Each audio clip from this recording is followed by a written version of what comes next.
All right. Welcome to the Wild Type Podcast. I'm Lyssa's Lizards. I'm Neptune the Chameleon. And we're your reptile girlies. Woo, we are in the thick of it right now. We are. It is 12 o'clock. The show opened up 10 a.m. for VIP. 10 a.m. There was a line out the door. 11 a.m. for... I think for general... everyone else. Yeah, general admission. But It is all kinds of crazy here. There are tons of vendors. It's our very first time vending, having like a booth and a setup. Our first real booth. It's been a whirlwind. I mean, it's been really fun. I feel like we've kind of just been learning the ropes of what it's like being a vendor, which is a whole new experience for us. We've attended the show many times. Countless times. We're so used to being like spectators and being content creators and being reptile obsessed people who come to this event, but we have never actually been vendors. So this is really fun for us. This is our first time. I know. So we are streaming live from YouTube. This episode should be available on Spotify. Will you maybe pull up the YouTube chat and we can see if anyone's tuning in yet? All right. Very exciting. Let's see. We will have guests coming on. So our first guest should show up in about like 10-ish minutes. Yeah, so I think, our very first guest, we'll introduce her, but we're very excited. You guys may know who it is, but it's going to be very exciting. So we've obviously never done guests before. No, so that's also a first for us. A guest, some games, another guest, some more games, and a third guest. Yep. So 3 whole guests and then a couple stuff in between. So we've got you guys live for a good hour and a half. Yeah. So. Yeah. Okay, I found it, but it is, when I click on it, it's not pulling up the chat. So. Let's see. This is the joys of going live. The joys of going live. We are new at this. So. Or not new. We've done a couple of lives, but we've never done live from a live event. Yes. I think you may have to sign into the studio account, your other YouTube account. Oh, I see what you're saying. So now we can go live. Yeah. Oh yeah, I can see us now from here. Oh, perfect. So there you go. Perfect. She's going to be on chat duty. My phone's currently streaming, recording it. Yes. Yeah. Hopefully it's coming through. All right. And then when you go to the chat, there'll be like top chat, and then. So that's top messages, so then you want to switch it to all messages. Yep. So if anyone pops in, then they can tune in. Perfect. So another big milestone is we've sold our very first t-shirt. We did in person. It was crazy. We sold what, 2 t-shirts now? 2 t-shirts so far, so that's very exciting. We have 3 different t-shirt designs that we have for sale today here. So one is a really fun reptile girlies design, which, that's our whole thing. We love our reptile like Barbie girlies. vibes. It totally gives Barbie vibes. It's got like the hot pink like detailing with some little flower power like decals, which is so cute. And then we have obviously our logo shirt in black because a classic. We love a good black shirt. And then our other one, which is the one that we've sold 2 of thus far, is our In My Reptile Mom era. A nod to Taylor Miss Swift and her Eras tour. Yes. Yeah. So I'm honestly obsessed with all of them. They're wonderful. So. I'm realizing now I probably should have had lunch before we did this. Yes. It's all right. We're having jelly beans later on, so that will be my... Oh, no. That will be my lunch. Yes, but we'll get there. I had a little bit of a soft pretzel, so expo food is always interesting. You never really know what you're going to get. I've been to, actually, Chobani makes those like yogurt drinks. Those are solid. I love those, and I meant to chug one before this, but I actually ran into one of our guests in the bathroom. Yeah. And this might be a little TMI, but I was like, when you get nervous and you're like, you got to go. You got to go. But like... I was like, I gotta go now, so then when I get nervous later, I can tell myself you're good. Oh, you're 100%. fine. It's all in your head. Yeah, no, that's like an absolute game time move for sure. You have to. So like the 15 minutes before, I was like, okay, I gotta go. I will be fine. Yes, you were all set. But then you just didn't eat, so. Yeah, I did have cereal. I'm a big breakfast cereal person. Yeah, you're a big cereal person. I can't You've always do loved cereal. hearty breakfasts where it's like sausage and eggs and pancakes and like. I can, but my stomach just can't handle like a ton in the morning. That's what I'm saying. I need something light, but easy, also full of protein, which is where the yogurt drinks come in. Yeah, because cereal is not. I mean, there's milk. That's got some. It's got a little protein in there for you, just a little bit. Do you remember like back when we were elementary school, the like got milk Oh my gosh, that campaign was gigantic back in the day. It was crazy. Like, they made milk cool. Every celebrity had a milk mustache back in the day. It was what crazy. happened to that? I don't know. They must have just gotten like a huge marketing budget for a little bit. I don't know where that came from. And they're like, we're good now. Yeah, now it's like milk they sales don't. Are where they need to be. It's wild. A few years ago, I actually put like a Got Milk t-shirt as like on my Christmas wish list. Because I love milk that much. You are a big milk person. Yeah. You've always liked milk. And dairy milk.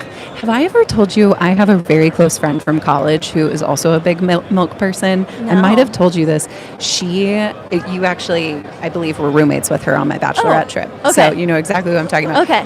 You want to know her favorite milk snack that she like does with milk? It's absolutely wild to me.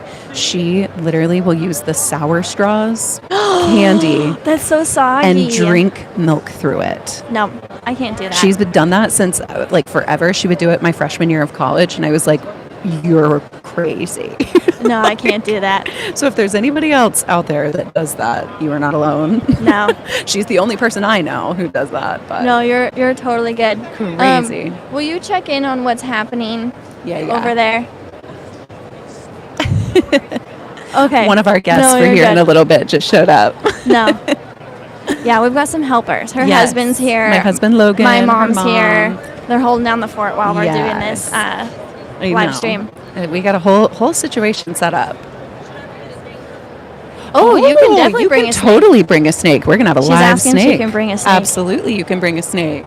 Yes. Yes. 100%. This is the time to do it. I'm so much more excited now. I mean, I was excited before, but now I'm extra excited. Can we, while we wait for our first guest, they still have a few minutes. They're not like running behind or anything. Nah. Can we talk about Logan holding a yellow anaconda for a second here? Now, if you're like an avid listener, you will know that my husband is not a reptile person. He likes them. He appreciates them. He's a reptile supporter. Yes, he is a reptile supportive husband. He is fantastic. He will take care of the reptiles while I'm out of town. He knows all the things to like check in with them and all that stuff. However, he is not much of like a handler when it comes to the snakes. Like he's not necessarily afraid of them or anything crazy, but he's just not that into it really.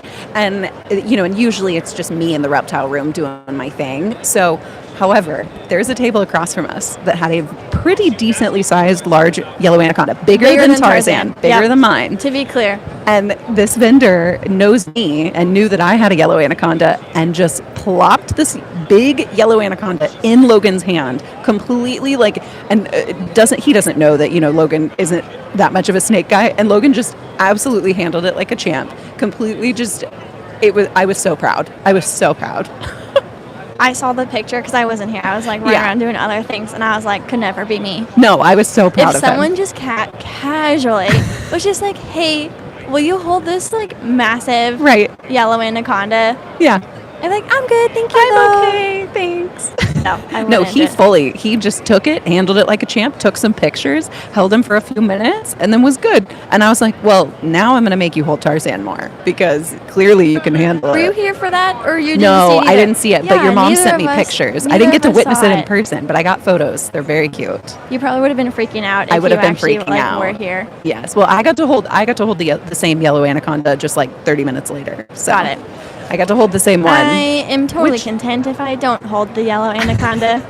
It's always exciting for even me to hold other yellow anacondas, though, or other snakes, just because especially this one, is almost like double Tarzan size. Yeah. So it's really fun to kind of get the experience of like what it'll be when he grows. Yeah. And so that was pretty cool. Yeah. I was pretty pumped about that. That was pretty awesome. Love that. Well, guys, our first guest is here.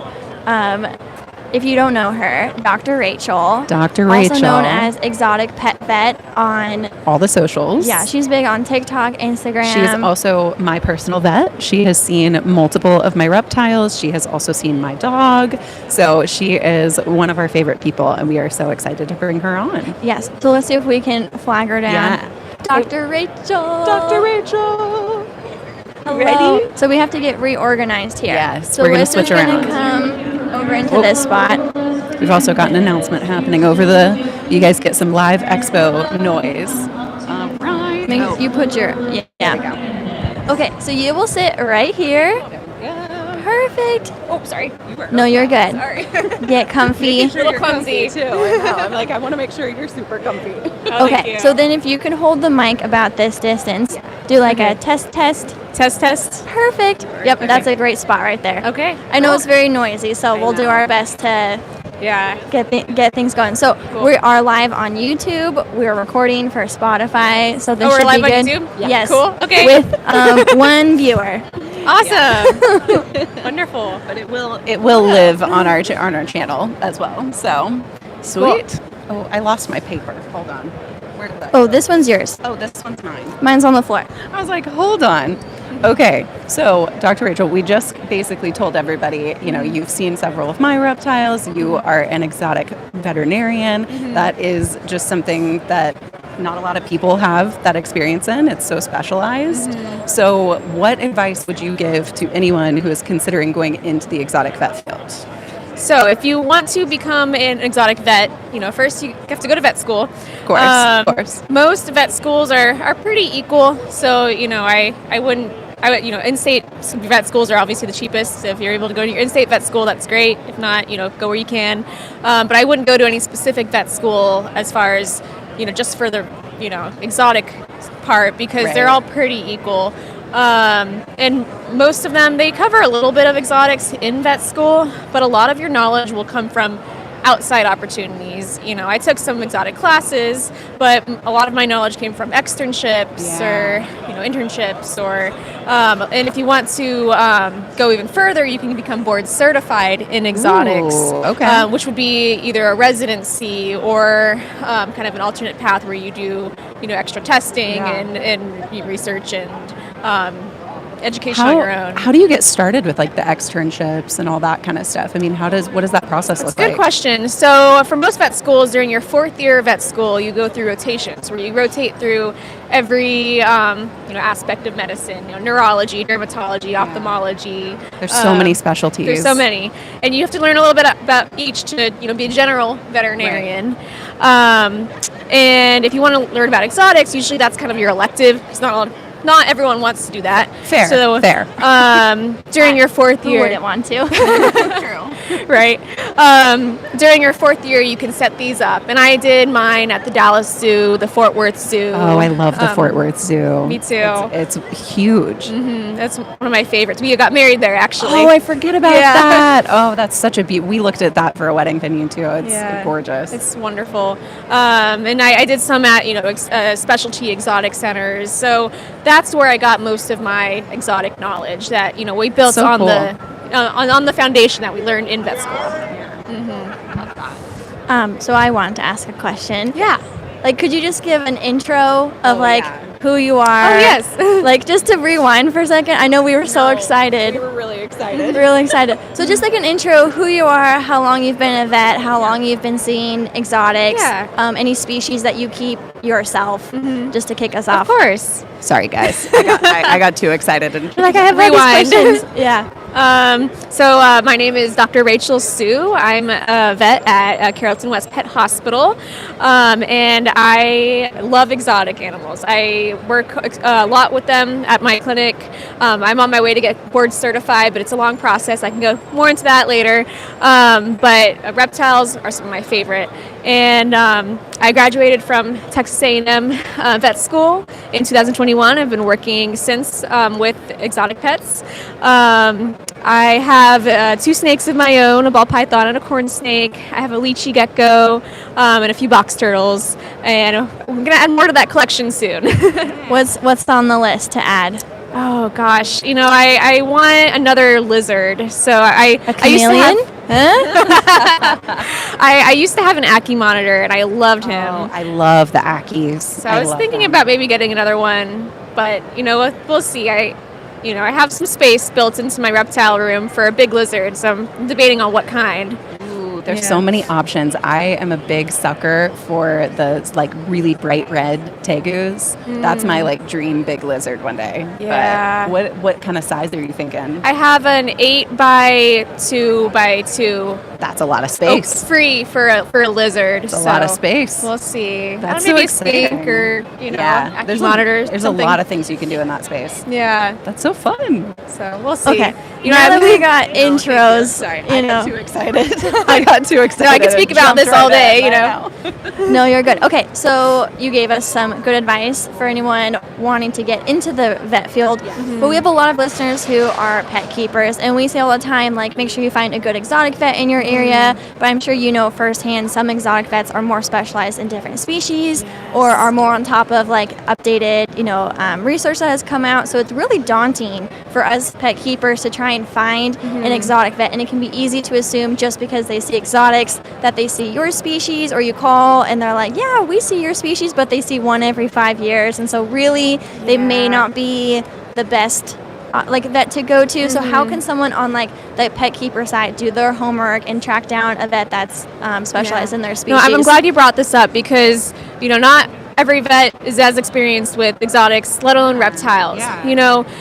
Some vets will say, oh, I see exotics, but they see mostly rabbits or they see birds. And well, everybody has their specialty and everybody has their preferences too. Like even at my own clinic, we have some doctors that love reptiles more and some that love birds more. And it's up to the individual vet to follow their own passion. Well, and something I know, like you've done at different points that I love about the just veterinary world is that you guys can kind of like reach out to other vets that are like more interested in the species or things like that. So I think the network aspect of it is really cool too. Yes, that's one thing that you need to have in exotics because you can't know everything. There's too many species. It's insane. So there's so many times where it's like, well, I've never seen this before, but I know who to ask, about it. So as far as finding a reptile vet, there is the ARAV website, the Association of Reptile and Amphibian Veterinarians, and the vets that are super into reptiles should be a member of that organization and have their name on the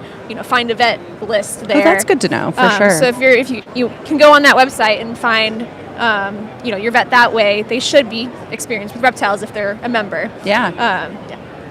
Okay, follow-up question. You find a vet on that website, but that still doesn't mean that they have experience with your species in particular, though, right? So my recommendation always to call and ask and then ask them their husbandry and care best practices. So then you can, it rhymes, but like you vet your vet, right? Of like if they're asking the right questions of like asking you about supplements and UVB, or if they're saying, oh, use a red heat bulb and like soak your animal, you're like, okay, that may be outdated reptile care. So like what are some things people can do once they find a vet through that website of like, how to make sure that they're like legit? Sorry, I couldn't hear you. Sorry, we can hear the mics. So once you find a vet, how can you make sure that they are experienced in your species? Like sometimes you can call ahead and ask questions, or they'll have you fill out a husbandry sheet. Like what are things you would look for to like make sure they're experienced? So I think you brought up a lot of good points there. Just ask them questions. Ask them what reptiles they keep. If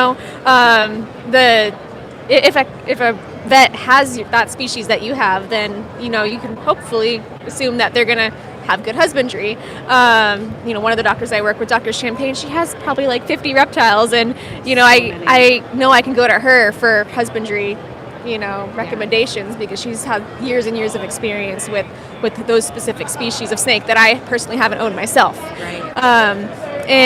So ask them what reptiles they have, where they get their information from, what husbandry advice they have, what questions do they ask. Usually they'll have a sheet that you fill out, based on, where you fill out your husbandry. So if they're asking the right questions, you can, that's a good sign.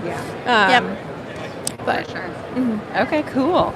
So we've covered how to find a good vet in your area and all of that fun stuff. So this was a question that I had that I just think is something interesting to ask any veterinarian, because I feel like there's a lot of different things that, anyone could kind of experience in the vet world. What is the craziest or coolest thing that you have experienced in your vet career? Oh, the craziest thing. Or just like the most exciting or I the mean, coolest. I was really excited to work with the tuatara at the Dallas, or it was the Fort Worth Zoo. Oh, my jaw is on the floor. Yeah. I'm so it was excited healthy. There was nothing wrong with it. I just got to examine it, and it was really cool. Yeah, no, that's so cool, because those are, so for anyone listening, the tuataras, and correct me if I say anything wrong, but they are exclusive to New Zealand, right?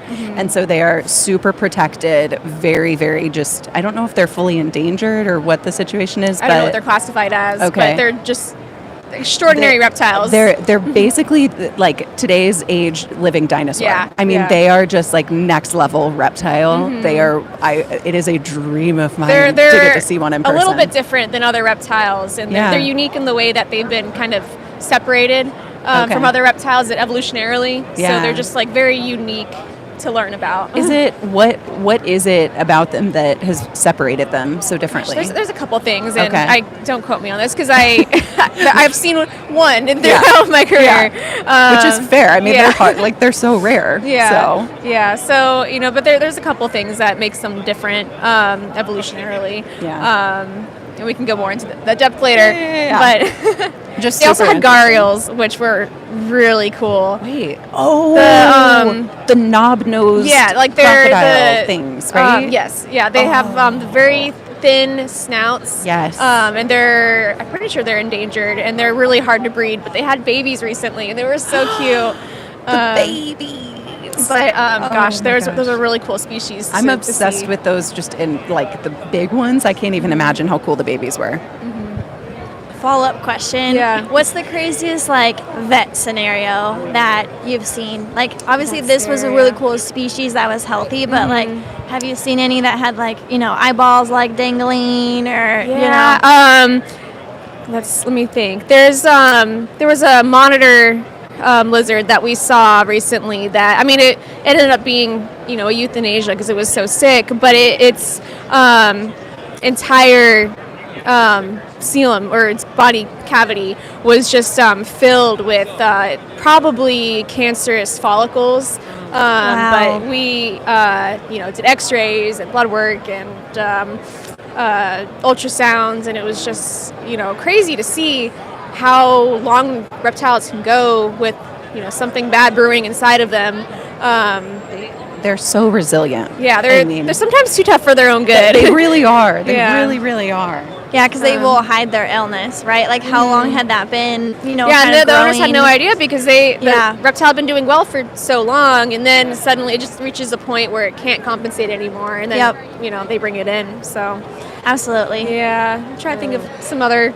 I know. Interesting ones. If you think of any others, just throw them out. Cool tail amputations recently. Surgeries are always fun because it's like, chance to cut is a chance to cure, Yeah, I saw your bearded dragon video where you had to amputate the tail because it was turning necrotic, right? In the hemipenes. In the hemipenes, right?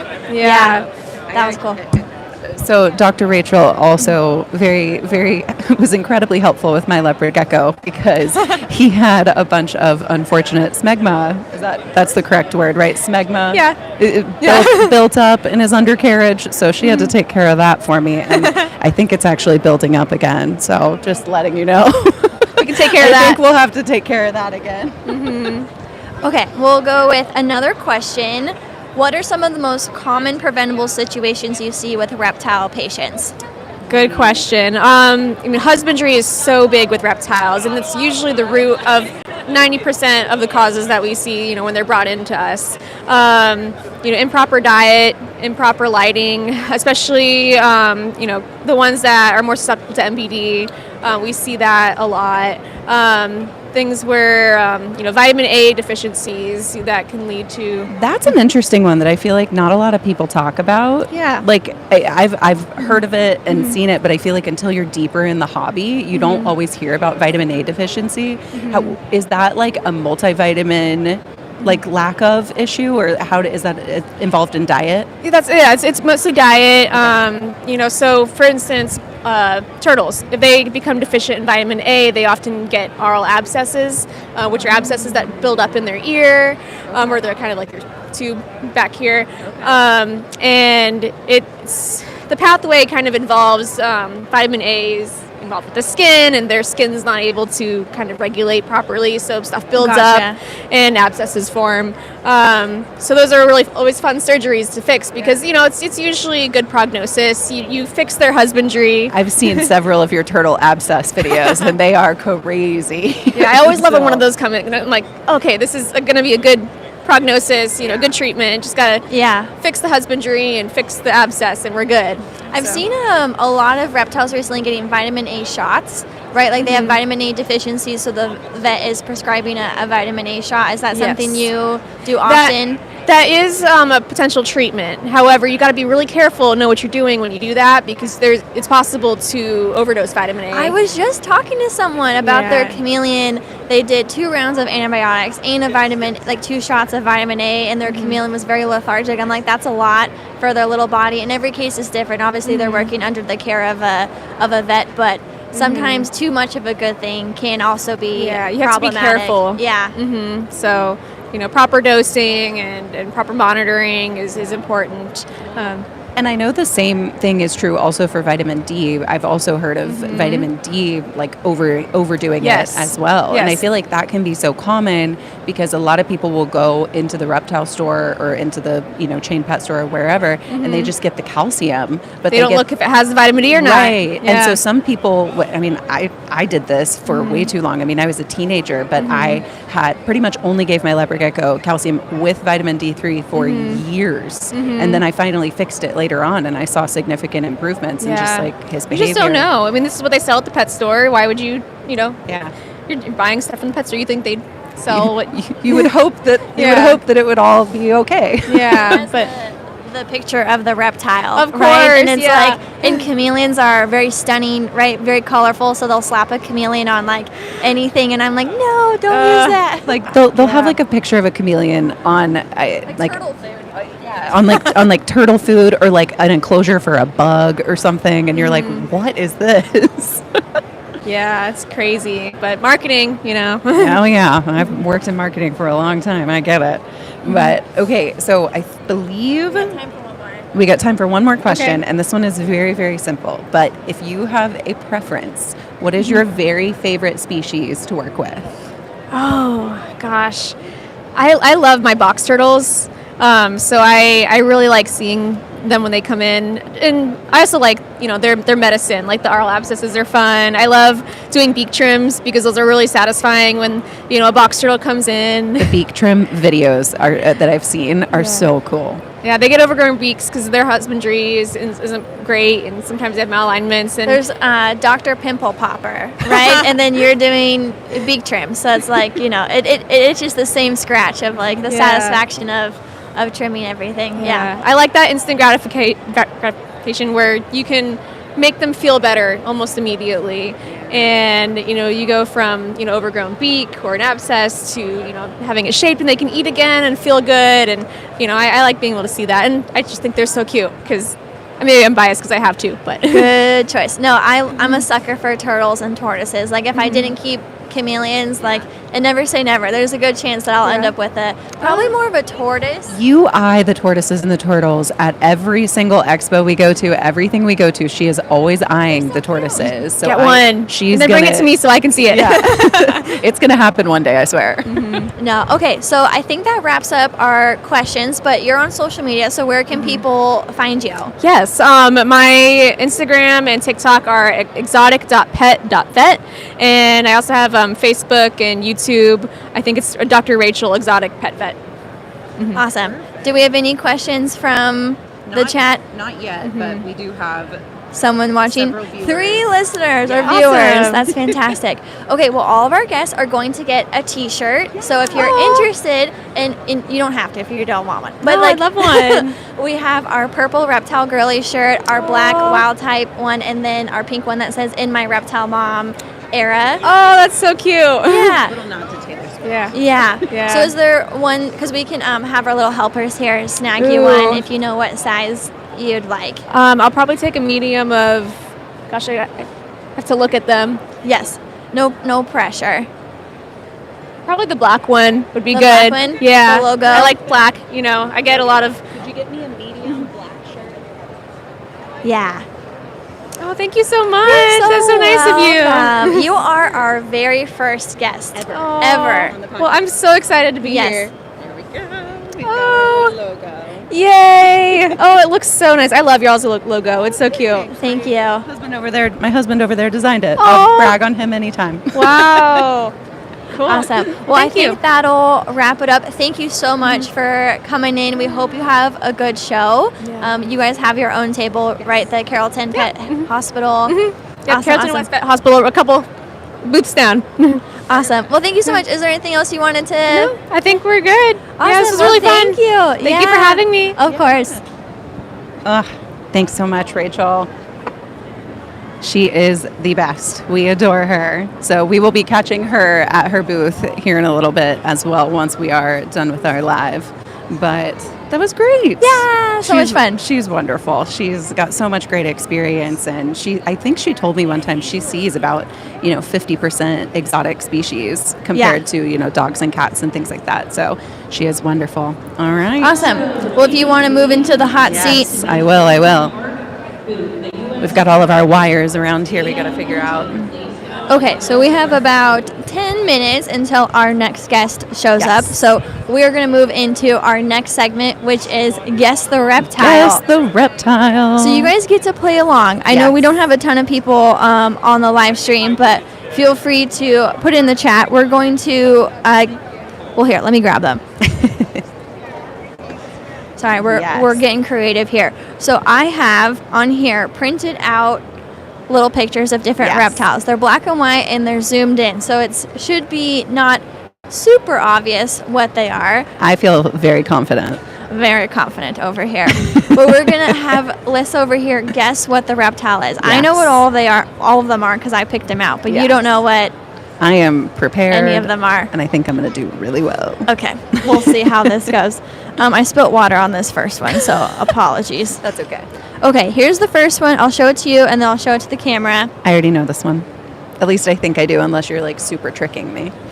I believe this is a crested gecko. Crested gecko, also known as an eyelash gecko. So that is what gives that... Plenty of eyelashes. Gives that away. Plenty of eyelashes. These printed double-sided because I don't know what's going on with my printer. But that's fine. I struggled with some printer issues this week, too. Here we are. Here's the next one.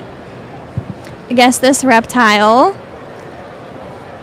Oh, that's it. That is a blue-tongue skink. Blue-tongue skink, ladies and gentlemen. I look Nilla, my northern blue-tongue skink, in that it's the scaly eye. It's the eye. They have these like crazy little eyelids, so I recognize that one right away. Their scales are very different. Their scales are much more armor-like than gecko scales or anything. So they're an interesting one for sure. Okay, this one's a little trickier. It's also slightly blurry, so I apologize, but we're working with Google Images. You might stump me on this one because this looks...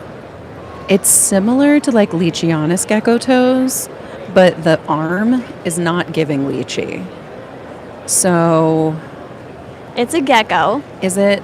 This one's if you chose this gecko that I'm about to say, I'm going to be very surprised. Is it a Halmahera gecko? No. Okay. We'll give you 3 guesses. Is it... Hi, guys. Is it a lychee? No. Okay, I was like, that arm is not giving lychee, but the toes are giving lychee. Okay, you might have stumped me on this one. Do you want to take another guess?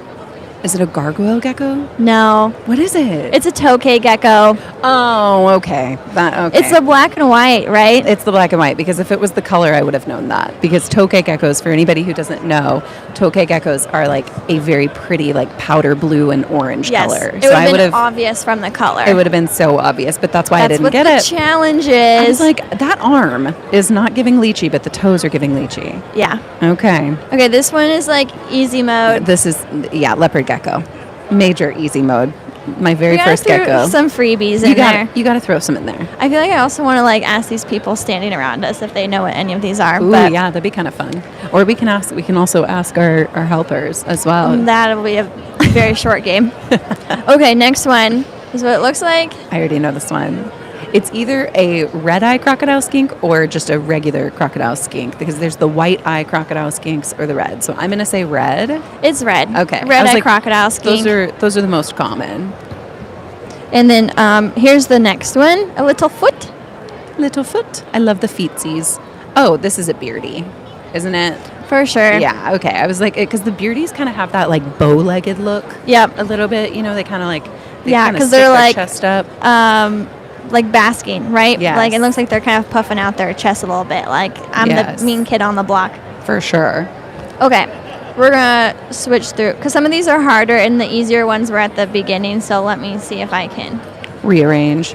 reorder these. Give it a little shuffle. Okay. All right. Here we go. This is the animal. Oh, maybe our guest will. Our next guest she will. can jump in and play with us. Yeah. That is for sure a red-tailed boa constrictor. A red-tailed boa. We love my favorite. I am a diehard boa girly. I love the boas. They will forever be my favorites. Okay, and here is the next one. Ooh.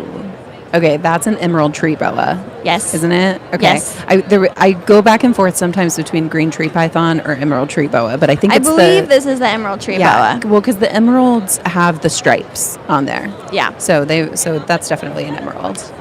Okay. You got some good ones in here. How are we on time? Oh, we got a few more minutes. We've got about 5 more minutes, I believe. Okay.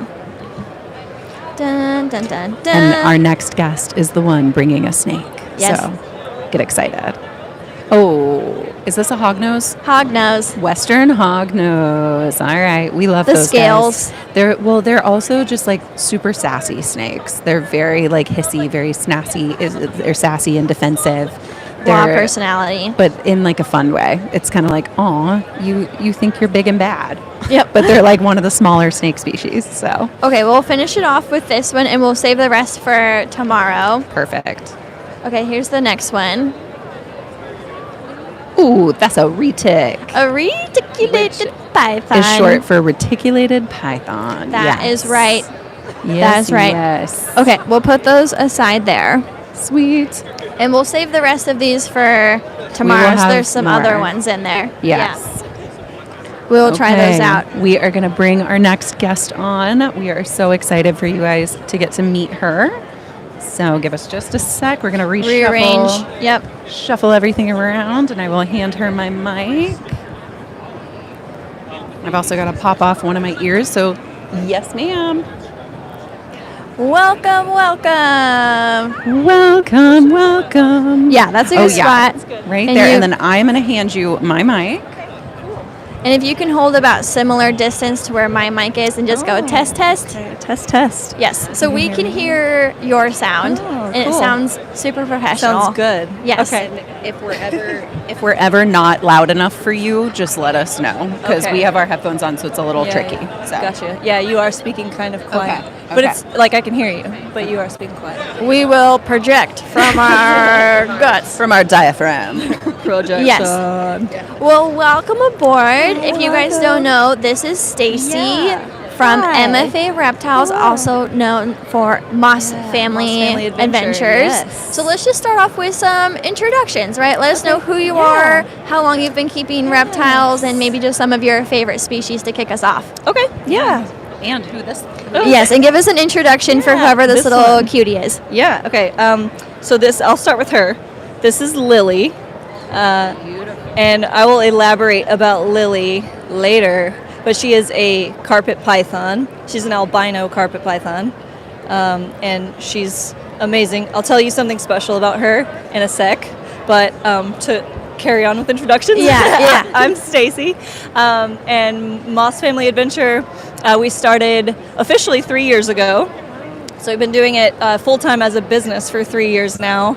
But reptile keeping, for me, it's been since I've been with my husband, which is about 8 years, because I was never allowed to have them because my mom was terrified of snakes and still is. So it was not a thing for me growing up.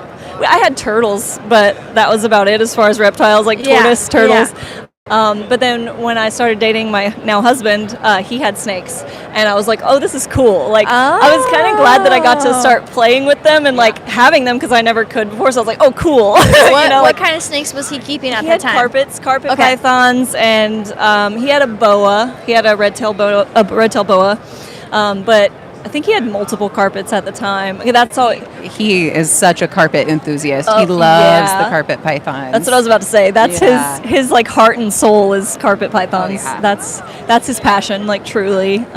So he grew up watching Steve Irwin and the whole. Oh yeah, that's all. That was, shout out to Steve Irwin. Shout out Steve. Steve's light is still shining. Bright. Absolutely, yeah. So the Australian species were really big for him. So he just everything Australia, that's his dream is to go to Australia. So it's carpet carpets. And really, like, for him, once he got into carpets, he got rid of everything else and was like, this is my species. You know, like, you find the species that is like your thing.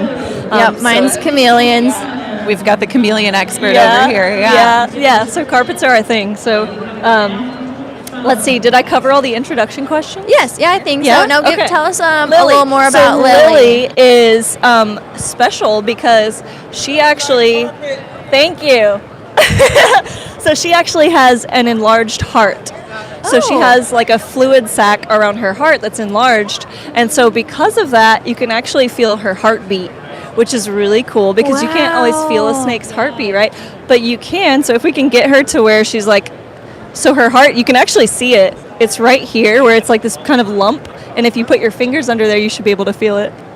Wow. Guys, this is insane. I can feel her heart so intensely. I can like see either can see her it muscles pulsing, moving probably. or So Is that like an abnormality? Or yeah, it's a medical condition. Yeah, it's an abnormal medical condition. Like, she was just born with a big heart. You so are just so special. she's a big-hearted girl. Oh my goodness. So she is a pet obsessed with her. only. She's a pet only. We don't breed her because of that. So she's just, we just fell in love with her, and she's our personal.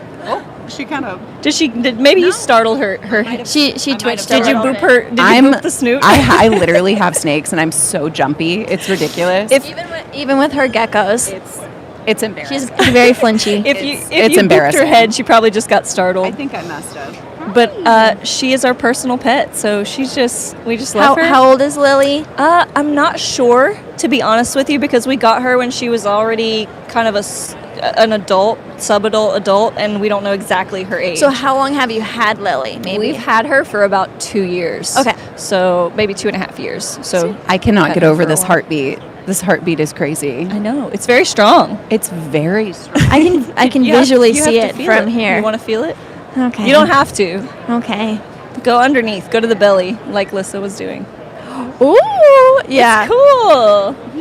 That's why I was like, wait, should I bring her because she's so special? No, She's Lily so is our cool. first animal guest, so this is very exciting. This was a last minute decision. and Lily is the definition of a reptile girly, so she is more than welcome to. Right? I figured it matched the vibe. No, she's more. Absolutely She matches passed the vibe. check, for sure. Yes. Yeah. Well, thank you, Lily, for joining us. We are honored to be in your presence. Oh, she's so cool.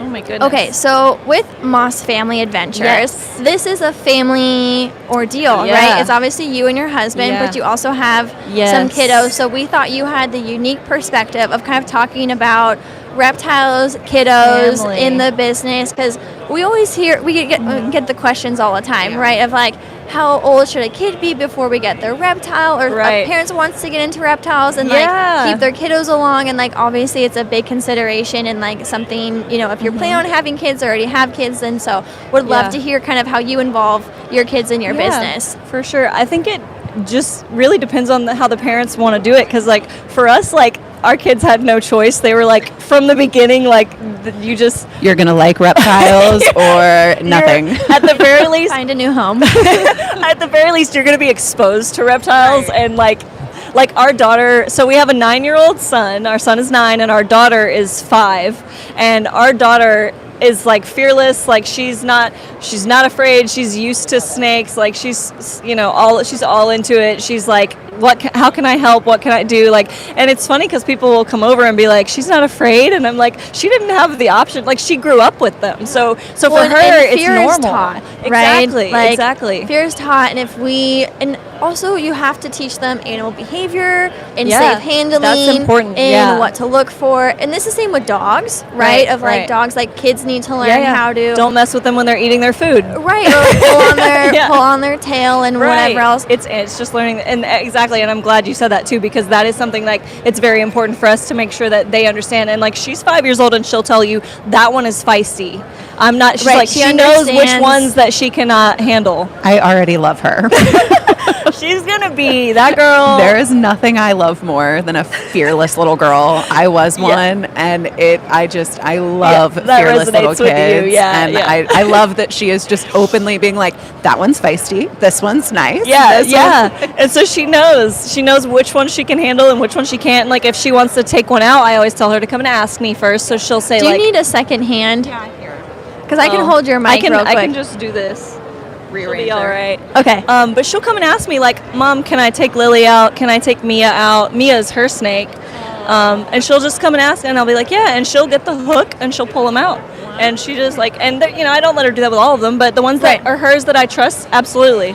That takes using the hook takes a little bit It's of a little skill, skill, too. yeah. There's a little bit of skill for a 5-year-old. She'll feed them. Like her dad is like, here, hold the tongs. Like go ahead, and she'll feed I them. am so impressed with this little child. I'm blown away. She's awesome. And our son is the turtle guy. He's into he's all about the turtles. So it's funny because like he's our little herper. He likes to be out in the field, like field herping and catching the wild caught stuff. Which I just think that's like a funny little note that some people are into the herping and some people are not. Captive bred, yeah. And yeah, I mean, so it's just super interesting, Yeah. especially from like a kid perspective. Right. Because like I was such like a herper as a kid, but Yeah. now as an adult, I'm like not as into it. So it's just interesting. I love Yeah. hearing that because like you said, like he's your little herper, Yes. but your Yes. daughter may not be, or She's you or not your as- husband like, may not be. She's like intrigued, but my husband is like, he's like, dude, why? Like we have like 300 captive bred animals. Like why are you like? He's like, I want to go catch the ones outside.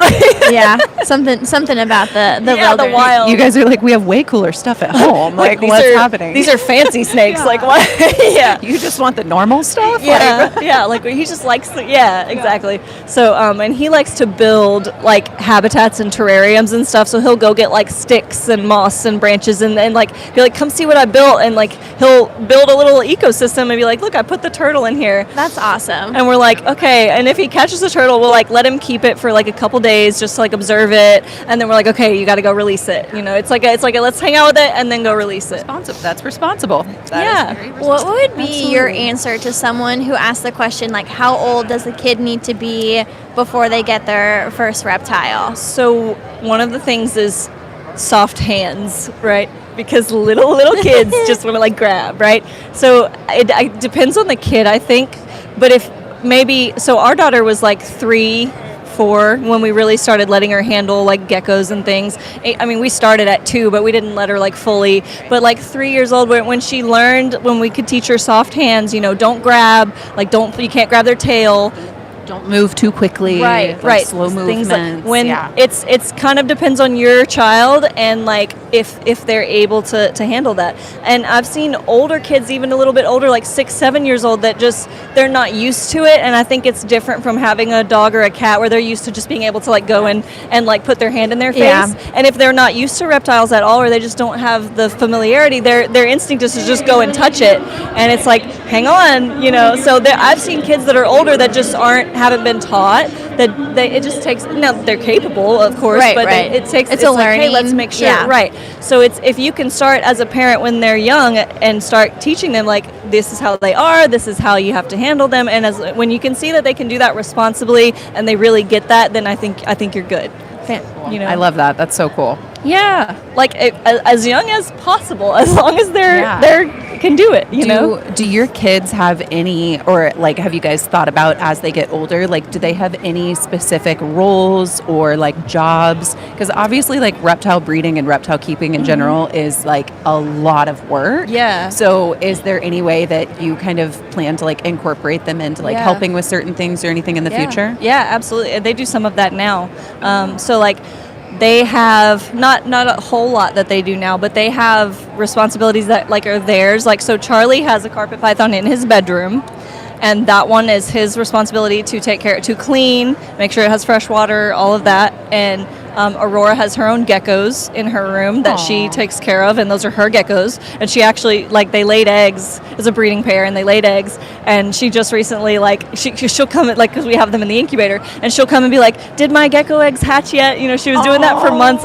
Did they hatch? So she's a gecko grandma. So she was so excited because it was her geckos that laid so she knew that those were her babies, and it was her first time ever hatching. Oh my gosh, that's a baby precious. gecko, and she's like, these are from so she was thrilled about that. But when they're out there in the reptile room with us, we give them jobs hey, you tear paper towels, you do water, and she has her little step stool at the sink, and she'll get up there, and she knows when she does water, she has to dump the water, rinse the cup, and then so I'll say dump, rinse, and then fill it up, and she'll bring it to me, and she knows whether I need it to be a third or half or full, depending on how much.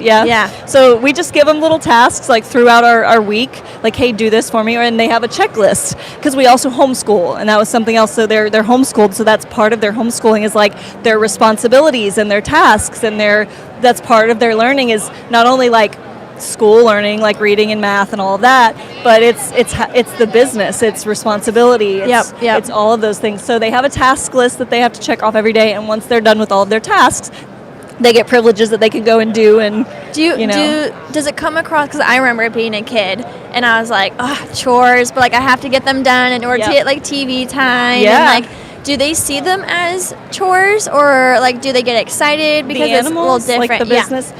It's a little bit of both. So they do genuinely enjoy it. They have their own thing with the animals. They're still kids, right? Exactly. At the end of the day, they're still kids, and they're I really want to go play with my friend. It's I know, but task list, you have Kovu needs water, he pooped, you have to go take care of him, that's it. So so it's still that's better than pulling weeds, I'll tell you that. My dad used to pay us $1 per poop that we would pick up in the backyard for the dogs. Oh my God. Which was crazy, and I hated doing that. But I would get $10 out of it. I mean, this was back in the early 2000s. Yeah, so and as a kid, that went a little further back then. As a kid, that's a lot. If I really need Charlie's help with something because I'm tied up and I just can't do it, and it's not actually his responsibility, it's my responsibility. I'm Charlie, can you go do this for me? And he's and he'll even say well, that's not I already did all my tasks, and I'm I'll give you $5. He's okay, bet. And he bribery. Done. I'm cool. I'm happy to give you that $5. It's great. Okay, so we had Dr. Rachel, who is an exotic vet, on before you. Okay, yeah. You are our first breeder that we've brought on so far to the episode. So we thought you could provide a really great perspective. We recently did an episode on how to find a good breeder, but would love to hear from you firsthand, what are, from a pet keeper's perspective, they were hey, I want to go through a good breeder, I know what species I want, but what are things that they should be asking or looking for good signs, bad signs for a breeder? So for me, one of the first things that I'm gonna look at is customer service, right off the bat, and animals are very important. At the end of the day, breeders who are here are either it's a hobby or it's a business, and a big part of that is customer service. You want to represent your animals well, you want to represent your brand and your business and what you're about, even if it is just a hobby. It's interacting with people, it's being willing, and the reason why that's important is because it's being willing to connect with your customers, with your people that are getting an animal from you, not only before the purchase initially, but afterward as follow-up, check-in. Hey, how's your animal? If they need anything, am I able to reach out to you and be hey, I'm having this, questions. So that's a big thing for us is we follow up with our customers afterwards. So I would say I'm looking for someone who's interacting with people, who's answering questions, who's talking, who's engaged with the people and wants to help and is passionate about their animals and is passionate about what they do, not just to be here just to make money or just to try this, I'm just going to get these animals and try to sell them. When you really, so I guess my advice would be to really talk to the breeders and kind of gauge. And for me, like, I'm a vibes person, so I'm like, I think you have to kind of vibe with the person. Yeah. If you feel like you're connecting with them and you talk to them and you're like, okay, I feel like you know you're knowledgeable about your animals, you're passionate, and you're gonna follow up with me. This was a great experience. I know where you're at, and you see their animals, you handle their animals, so ask questions. Care, of course, care questions. Questions to ask. There's so many questions you could ask. Well, I was just going to say, too, like that was something, us as pet keepers, we constantly are talking to breeders at all of these expos that we go to. It's like the information never ends. It's information overload Yes, at these things. yes. But that was something, like you said, just going off of vibes, like when you come to these expos and you are trying to find a breeder and going to meeting all these breeders, like that was something we noticed with you guys right away. It's just how passionate y'all were about the animals. I mean, you and your husband were so like just excited to talk about the animal. Yeah. It was really cool. So that really stood out to us. So I think you're right. Like that is something that is just a big part of finding a good breeder and finding the ones that are really passionate about it. I think when you can feel that, it's like, okay, they're committed to their animal. They're committed to this. They're committed to me as a customer. I know that I'm not just going to buy this animal and then never hear from them again. Like, you want to feel like you're connected. And so, like, that's part of our brand as, like, Moss Family Adventure is we tell everyone, like, join the family. And, like, if you buy an animal from us, you're family. Yeah. So it's like, here, like, get a shirt, call us, reach out to us. Like, if you're in our hometown, come see us, and like you can come to our house. And Robert always offers to cook a gumbo, and like, he's like, cute. We're in Louisiana, so like, well, if you come see our animals, I'll cook a gumbo, and like, we'll do the whole thing. So he loves to like bring people in, and I think that's one of our like core values.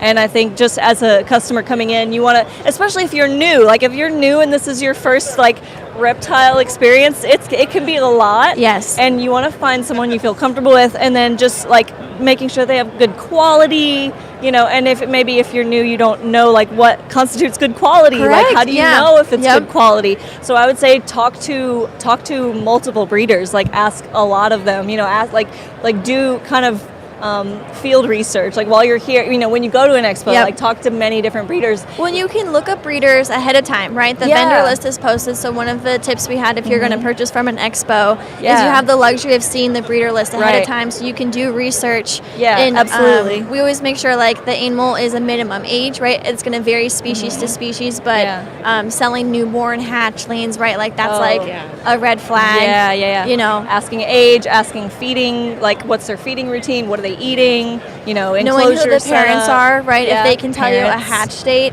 if they can tell you who the parent is, or show you pictures of the parents. That's a good point. The level of information they're able to give you about their animals, like if they have the records, they can tell you when it ate, or like maybe the last time it ate, or its feeding schedule at the very least, like what's and how often and what's it eating and what are you keeping it in, and just all of that information. And if they can answer all of those questions and you feel those good vibes, then I think you're safe. And she got her Hog Island boa. It was from an expo, cool. and he was able to provide her actual birth date, not hatch date, because she's a boa.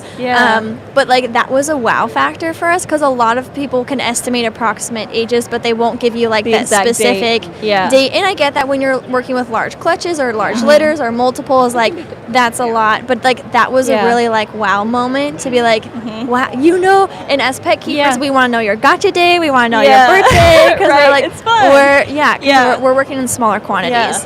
One of the things I used to do, because I love astrology, so I used to like put their zodiac sign on their date. Cute.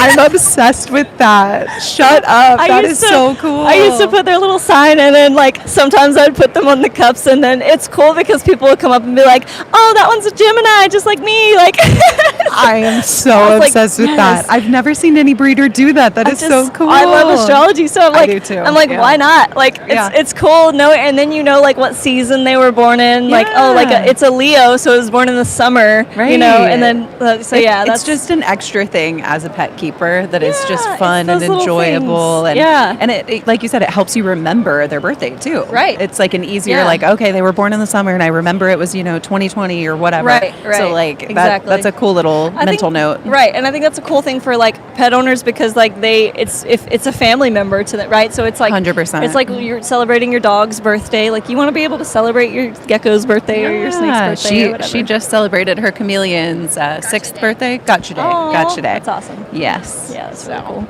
Okay, we have one final question for you. Yes. What's up next for MFA that's a good one. Reptiles? I feel like you've got some stuff cooking. Yes, I do. Okay, so this is a good one. I'm excited. We're transitioning right now into doing more online. So we're doing bigger shows. So we're sticking with the larger shows like NARBC, Reptilian Nation. There's a couple others, but we might be traveling more, but we're doing a lot online. So we're getting on Morph Market. We just got our new website finished, so we're putting products on our website.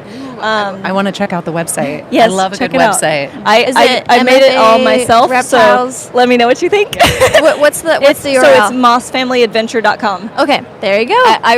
That's one of the things that I was like, we don't like. I feel like me learning more computer skills and learning how to do more like online. So like that was kind of the step we wanted to take, was like doing more online. So I was like telling my husband like, okay, I'm gonna like step up my game with like there you go. with like website and videos and stuff. So we just did that. So I just finished the website. I'm not an expert website builder, but I think it's pretty good. So I'm proud of it. There's a lot of templates out there and stuff too. Well, that's what we did. Squarespace, and Squarespace. That's what was my super website's easy. on too. Yeah. So I love working. Anyway, so that was great. So I did that. But so we're getting products on there now. We're going to be selling online, so you will be able to purchase directly from our website. Very exciting. Which is cool. Yeah, that's exciting. And then I can post like event updates, like where we're going to be, and all of that will be on the website. Actually, now that I'm thinking about it, I did look up your website to be able to try and contact you to come on the podcast. So then I just Instagram DM'd you because that works. Yeah, that works. That works. And we were transitioning into our new website, so I don't know if you found the new one, but anyway, so we did that. I just got the new one up, and we got the products up, and I'm still adding. So that's exciting. So what's cool is that our family, we called it Moss Family Adventure because we knew it was going to incorporate like various different things that we did, and as we grow and we have like space to branch out. So like one of the things with Charlie and his turtles is that my husband and Charlie are going to build a turtle pond. They're going to create a pond. I'm so excited for you. in our backyard for his turtles. Yeah. And what his plan is to kind of see how that goes, right? And then if it goes well and they're happy with the way it turns out and he feels like that's something he can do, he's sort of experimenting with the idea of building ponds as part of creating ponds for people. Yeah. Something I just love about this, honestly, is like how much you guys are like potentially setting up your kids to be like little business people in this reptile space. And, I mean, they may or may not have, obviously your son has the passion for the turtles and, you know, who knows what your daughter will, get into as she gets older. I just think you guys are really setting them up for a lot of success, which is so cool to see. Even if they decide to branch out of the reptile thing, they'll have business knowledge and business experience. Yes. So that's the underlying, that's the intention. And so for me, so he might be starting a pond building side thing as part of MFA. And so for me, I am actually collaborating with one of my close friends who is a yoga instructor who has a yoga studio, and we are collaborating to introduce snake yoga. What? So I'm doing snake yoga, and I'm very excited. I love yoga, and I love snakes, and I love this whole idea. I'm a fellow yogi. Oh my God.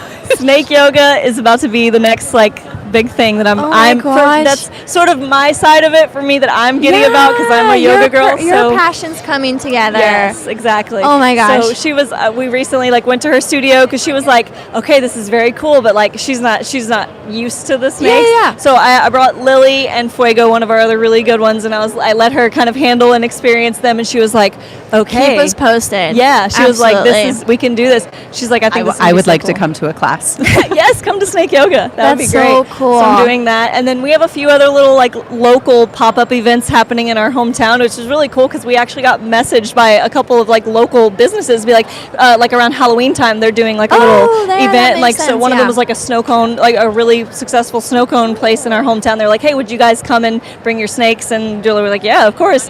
And then one of my friends who has a metaphysical shop, a witchy shop, she's doing an oddities event and having oddities vendors. Oh, that's gonna be perfect. And I said, can they be living things? And she was like, absolutely. So we had to talk about how there's kind of an overlap of a fear of things that are spiritual or metaphysical different, right? And reptiles. I was like, I think there's an overlap with people that are like afraid of, or people that are like reptiles, and then there's that kind of. So she was like, absolutely, there's like an inherent fear, like misunderstanding of the unknown, things that are different. She's like, I would love to squash both of those fears at once. And I was like, heck yeah.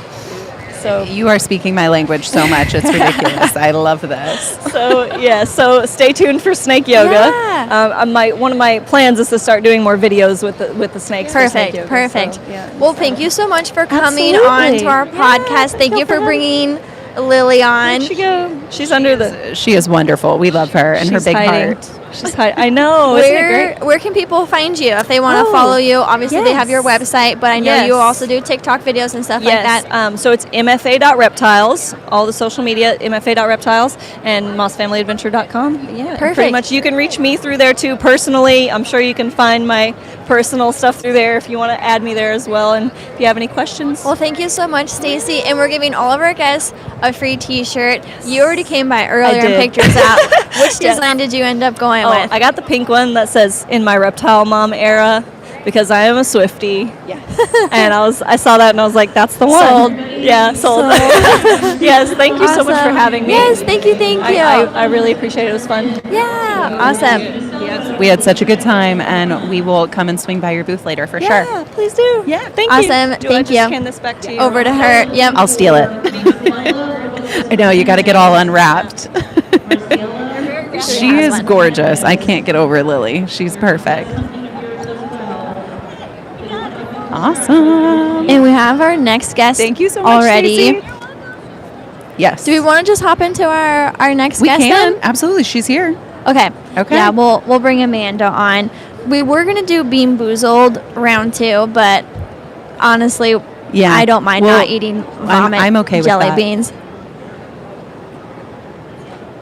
I'm having my husband get some B-roll of us while we're doing all this. We got to get the content, Yeah, Logan, will you do some horizontal too? Horizontal and vertical, please. Just of like the situation. Just whatever you feel like doing. Yeah, is good. All right, Amanda. Sorry. No, you're good. We're just grabbing her. I don't think she was expecting us, but come on in.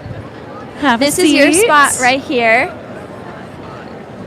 And I am going to pass her my mic. Okay. Perfect. And if you just hold your mic about the same distance, and just do like a test. Test. Perfect. That sounds wonderful. And if we're ever speaking too quietly for you, just let me know, because with the headphones, it's a little tricky. Loud. So yeah. Because we're hearing the mics, and so because that's what they're listening to is the mics, which sounds really good. Okay. So you're doing fantastic. Okay. Just let us know, because I'm not a loud talker.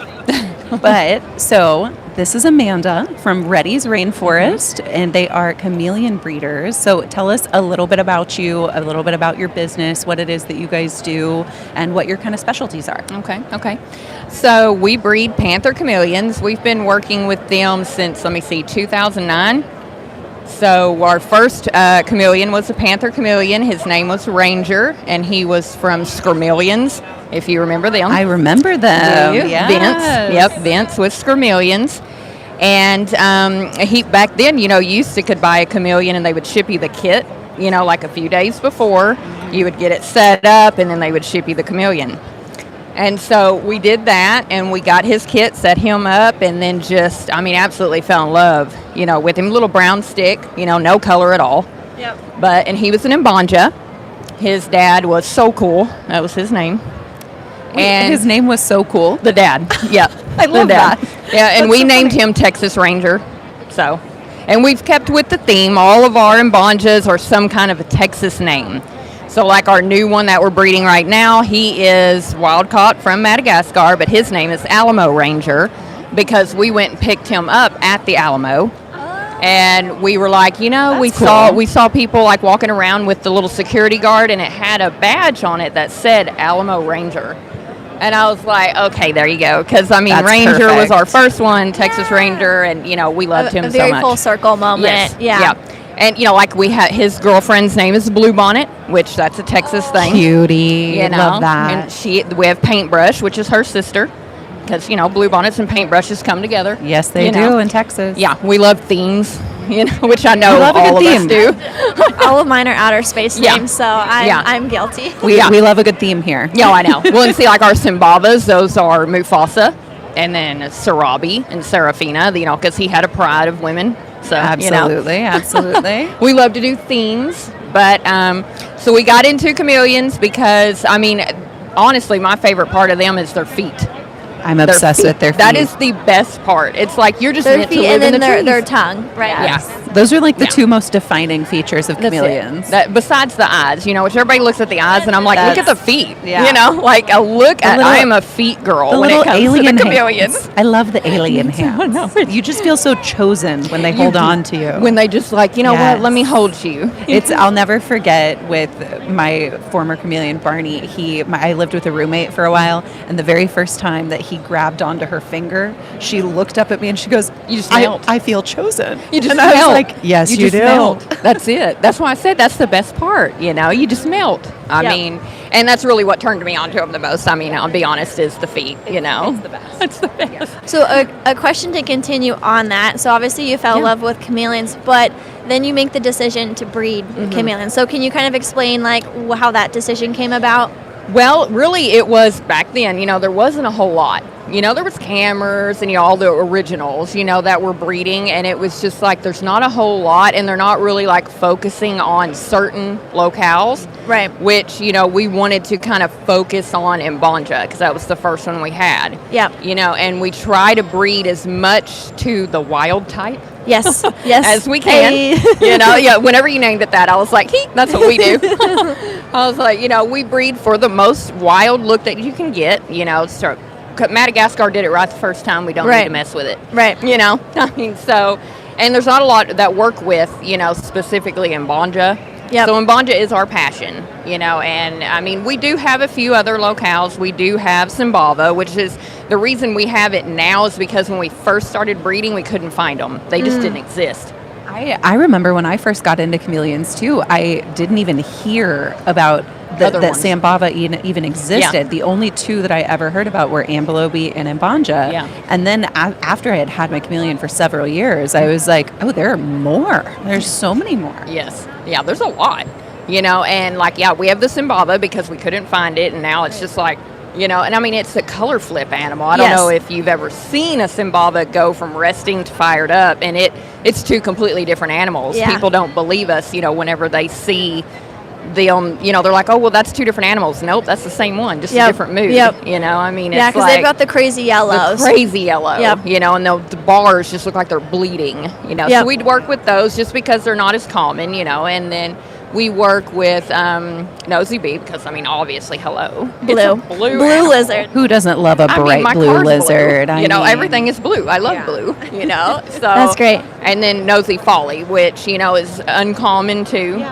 So, it's more white-bodied turquoise bars and then the red brain, So you saw a gap in the panther chameleon breeding space of people specializing in these more or less commonly bred, locales and stuff. Yeah. No, and that just totally to makes keep with sense. the wild, not everybody thinks of that.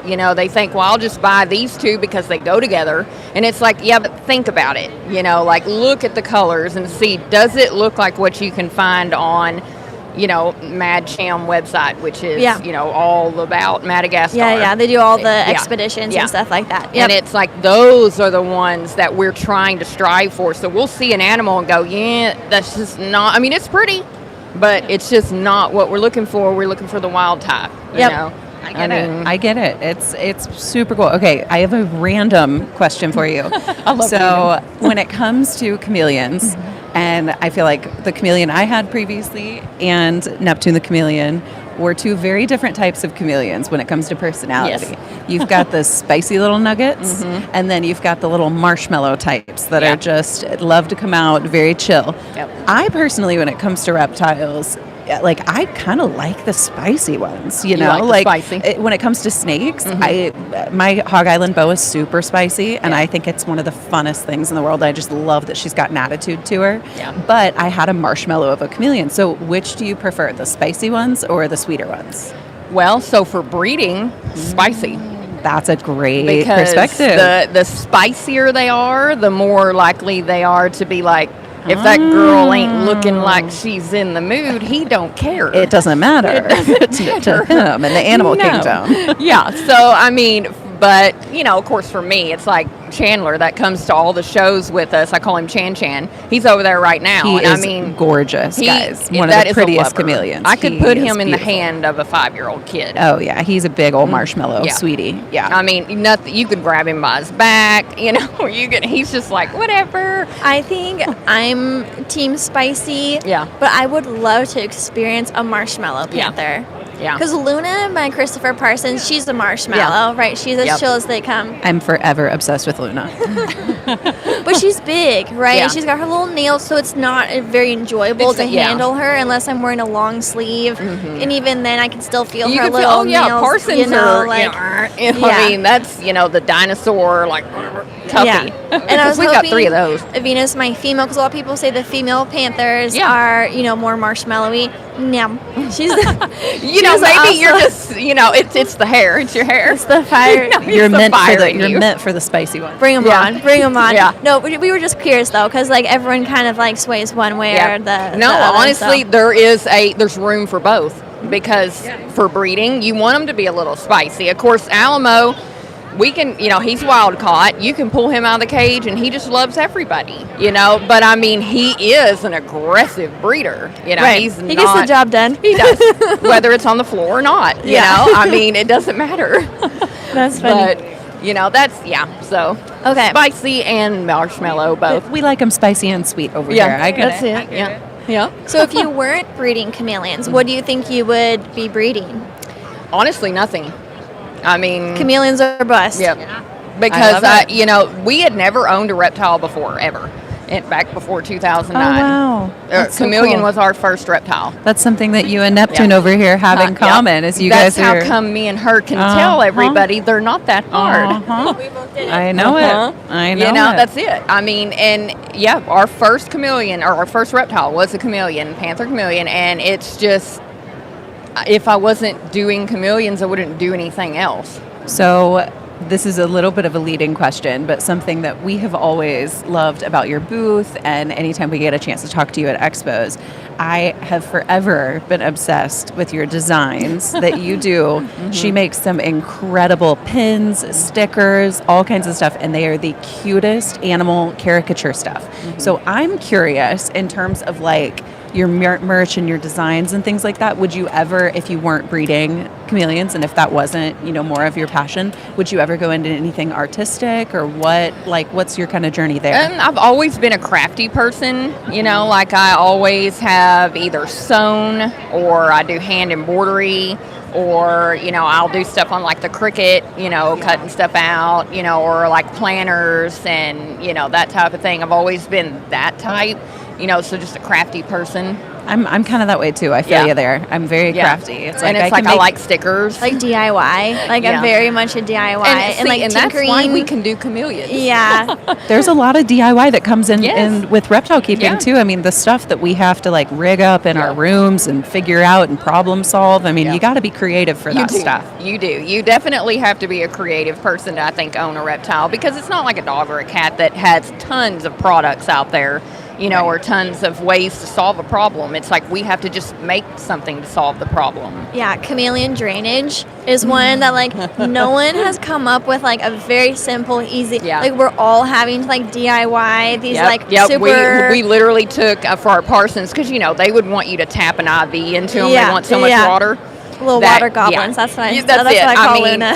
yeah, we took like an RV sink drain, and cut into the bottom of the pan of the cage, and then it drains into a 5-gallon bucket. But there's no good solution currently for No, there's drainage. not like commercially. And No. I was just complaining to her yesterday, the lighting, right? Because we're working with 4-foot tall enclosures and they're up off the ground. So you're working like 5-6 feet off the ground, but then Yeah. the cord from your heat bulb only goes like 4 feet, right? So it's like, how can I reach this and deal with all the electrical and the Yeah. cords are never long enough. So what we did is took the surge protector.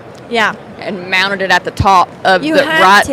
right where the roof is, in there in the room, and then you just run all the cords up. Yep.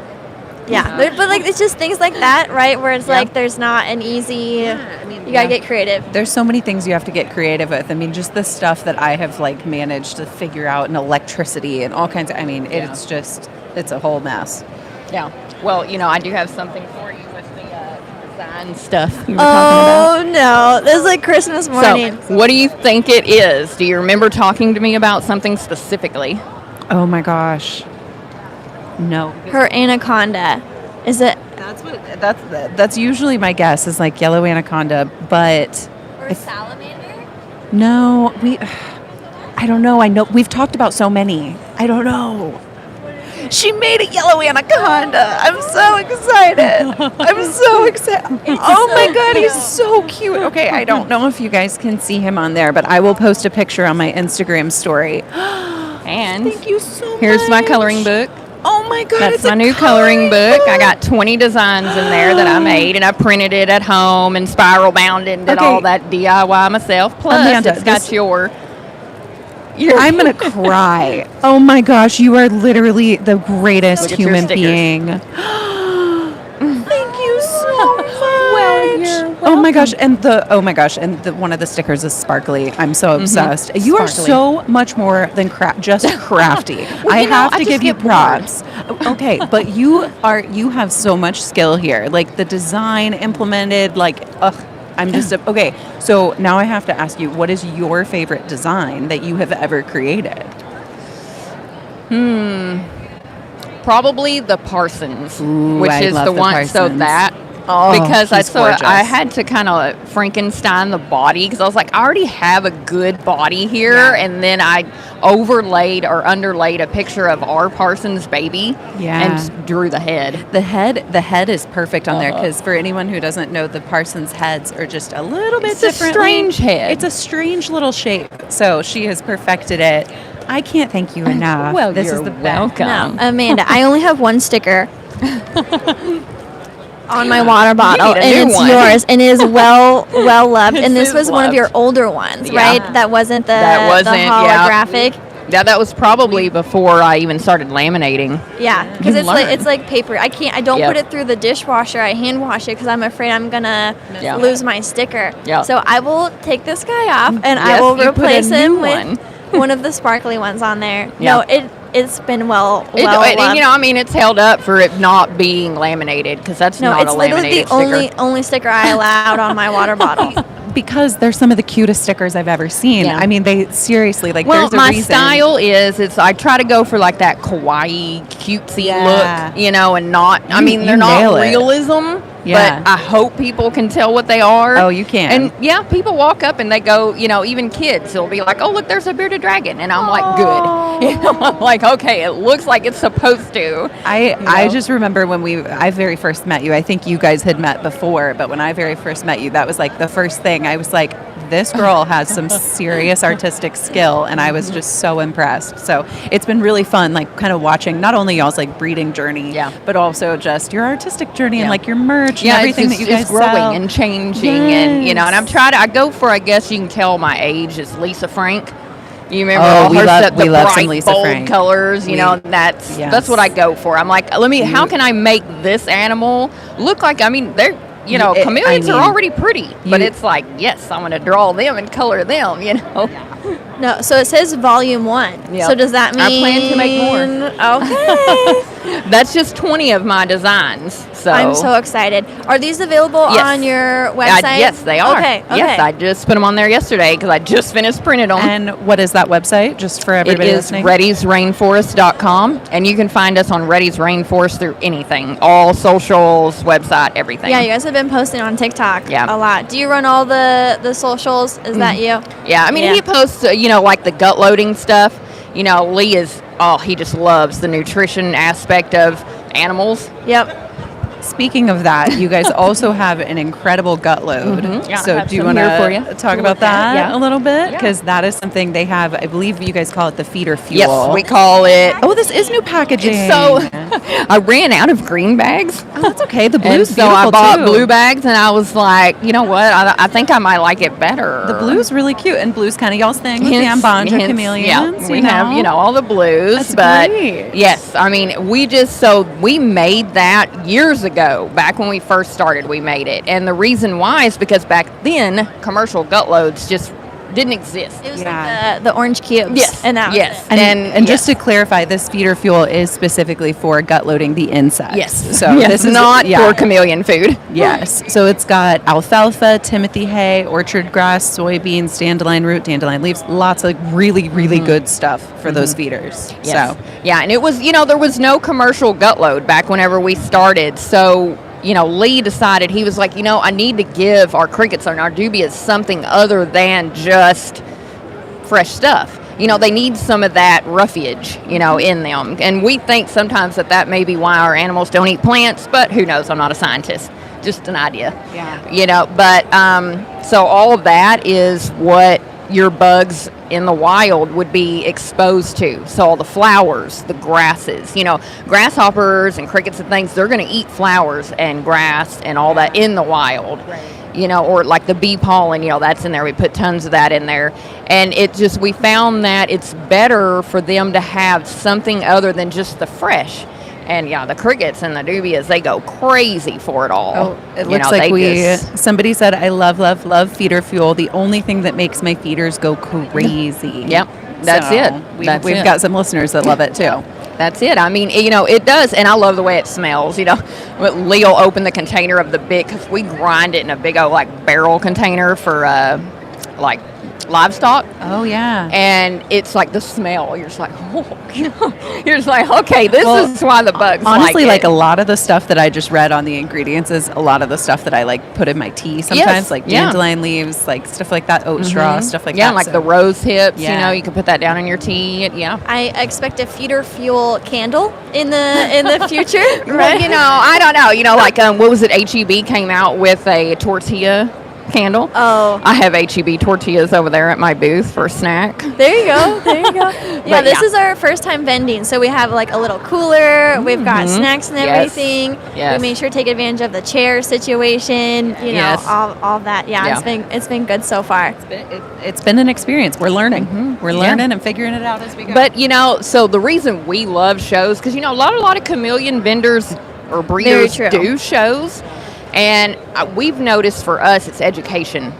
We get out so much more education when we can talk to everybody in person versus, through a screen. Right. It's like you can answer their exact question right there. You can show them right there. And to see a chameleon in person is a game changer, because that's what sealed the deal for me. I had seen a picture online. I was like, oh, that's cool. Yeah. It wasn't, and it was some Repticon. It wasn't even and I held my very first baby veiled chameleon. Yep. Game over. Yep. The feet. I just and it was so light. Yes. Right, because the babies are only a couple grams. Right. Yes. So it's this little peanut, maybe 3-4 months old, and it just crawled. I'm like, that's when everybody comes Give me over and looks 12. at our setup, for Chandler for his show setup, it's thumbtacks that are through the dowel rods, and they're like, how is that holding them up? Now, they don't weigh a lot. much. No. I mean, they're pretty big, but they don't weigh that much. yeah, I think Neptune's 140 grams, 160 grams, something like that.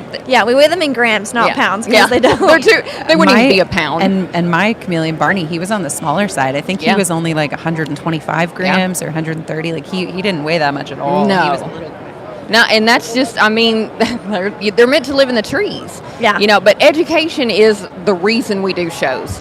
And now we do bring the chameleons with us in cages, not in cups.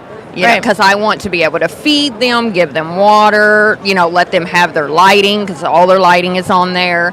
And, the number one thing I love to tell everyone when they walk by and say, nope, chameleons are hard, is I want to say, no. You just need to set them up right the first time. Yep.